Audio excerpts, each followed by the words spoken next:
Okay, so this equation is solving equations with variables on both sides.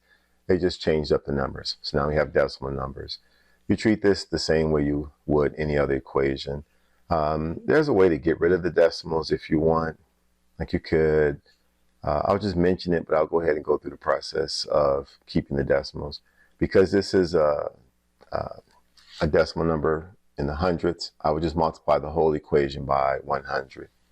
But let's just keep the decimals. If you want to use a calculator, feel free to use a calculator. I'm going to show the steps because there are decimals everywhere. So I have a -1 here and a negative 0.9 there. So -1 is smaller, so I'm going to add 1j to both sides, add j, and then the result would be 0.8 equals, so this is like 90 cents plus a dollar, which is 10 cents. So this is 0.10. I'm just going to write 0.1 j plus 0.76. Now, you want to be aware of what you're doing. You're moving, in this case, we ended up moving the variable to the right. So then, therefore, I want to get rid of this number, the 0.76. So I'm going to subtract 0.76.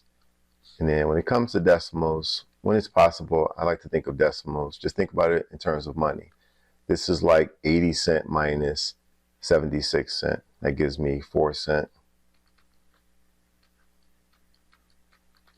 And then now I want to get j by itself. So I'm going to divide by the coefficient, no matter what number is in front. And then you can write your final answer. So we have j on that side, and then on this side, we would have 0.4.